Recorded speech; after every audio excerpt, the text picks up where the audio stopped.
Les Africains francophones doivent nécessairement aller au Ghana d'abord avant de maîtriser la langue anglaise parlée. Selon vous, est-ce un mythe ou une réalité? Permettez-moi de vous raconter cette petite histoire. En 2018, par là, j'allais à l'ambassade des États-Unis où je dirigeais les gens à prendre la parole en anglais publiquement. Et à la fin d'une de mes présentations, un monsieur s'est rapproché de moi et il a essayé quelques deux mots pendant 5 secondes en anglais, mais il est revenu en français. Il m'a dit, monsieur, je vous ai suivi parler. J'étais sur le point de voyager sur le Ghana pour aller apprendre l'anglais, mais à vous entendre être béninois et vous êtes en train de vous exprimer comme ça, je veux parler l'anglais comme vous. Quel est votre secret? Êtes-vous un formateur?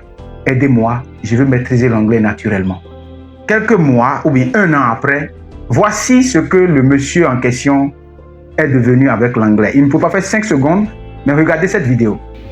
Have you ever been told that it's not possible to stay in Benin here and speak English language? Well, that has been my case. When I got the desire to speak English language, people told me that before I can be able to speak English language, I have to go in Ghana, I have to travel to the United States for being able to speak English language. But I can tell you that I met during the process a platform called ITLG, and that platform is in Benin here. I never went abroad, I never went anywhere. But today I am capable, I can speak English language, I can discuss with anybody from anywhere. I'm here to tell you that it is possible. You can speak English language too. So one thing to do, I'm going to let the contact of the platform, ITLG, down the screen, just call them, and I believe that your English language will come out. Thank you so much. La première chose que je voudrais qu'on comprenne, c'est ceci. Il y a une différence entre l'anglais comme matière, comme la biologie, physique, chimie, et l'anglais comme langue humainement parlée.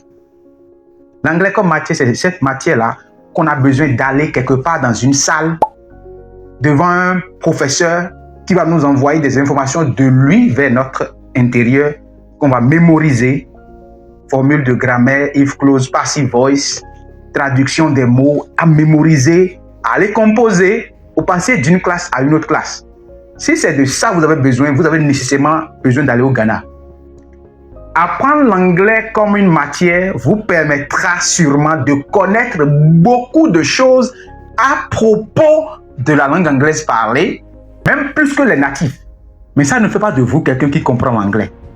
Cependant, lorsque nous parlons de l'anglais comme langue parlée, comme vos langues sénoufo, dindi, goum, fon, wolof, ce n'est pas des choses qui sont à l'extérieur. Sinon, montrez-moi le goum ou le fon. Montrez-moi l'anglais, c'est où? C'est pas visible. Montrez-moi le bonheur, c'est visible? Non. Vous savez pourquoi c'est pas visible? Parce que l'anglais est déjà en vous depuis avant votre conception. Et je n'ai pas dit votre naissance, conception. Pourquoi? Parce que ce qui permet d'acquérir langue est déjà incorporé en vous avant votre naissance. Donc ce n'est pas un enseignant qui va fendre votre tête et déposer l'anglais dedans pour vous. Ça n'existe pas. C'est la raison pour laquelle depuis, vous n'avez pas cette sensation d'avoir atteint l'objectif. C'est ça. C'est comme le bonheur. On ne les pourchasse pas. Je suis un exemple vivant qui vous parle ici. Si l'anglais était un citoyen d'un pays anglophone ou quelque chose qui se situe nécessairement dans un pays anglophone, pourquoi nous allons rester au Bénin et comprendre l'anglais? Pourquoi il y a des Béninois qui parlent l'anglais couramment, puissamment? Pourquoi? J'en connais plein. J'en ai aidé beaucoup. C'est juste un mythe, c'est juste quelque chose qui est inventé pour nous décourager et faire douter de notre capacité naturelle d'acquisition de langue. Chers amis, l'anglais est déjà en vous. La façon dont vous avez acquis votre lingala, votre fond, votre wolof, votre sénoufo, c'est de la même façon que l'anglais s'acquiert. On peut aller au Ghana pour le tourisme. Ok, c'est bon. Ou aller essayer de, faire un bain linguistique. Ok, c'est bon. Mais aller là-bas, croyant complètement que au Bénin, là-bas, là, c'est rien. Or, en Côte d'Ivoire, ils n'ont pas ce qu'il faut pour parler l'anglais. C'est comme vous me dites que c'est seulement aux États-Unis, au Ghana, que le bonheur se trouve. Est-ce vrai? Donc, vous dites que le bonheur a une situation géographique. Si le bonheur n'a pas une situation géographique, le succès n'a pas une situation géographique, et que c'est des choses basées sur des principes, que si quelqu'un respecte ces principes, il a le résultat, je peux vous garantir que l'anglais aussi se trouve là où vous êtes actuellement. Ce n'est pas parce que vous n'avez pas des anglophones autour de vous au Bénin que vous ne pouvez pas parler l'anglais.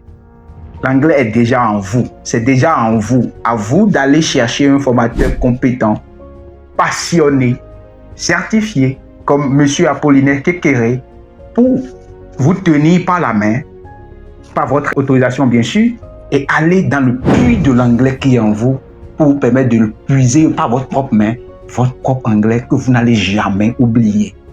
Devenez anglais. Devenez. Et ça va s'éclore au dehors.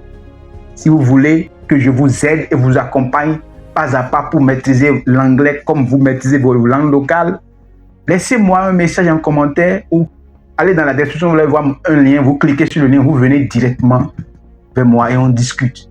Vous pouvez parler l'anglais aussi, depuis là où vous êtes. Pas besoin d'aller au Ghana nécessairement. Je suis Apollinaire Kekere, linguiste de formation, formateur en anglais parlé, pragmatique. Agréable journée.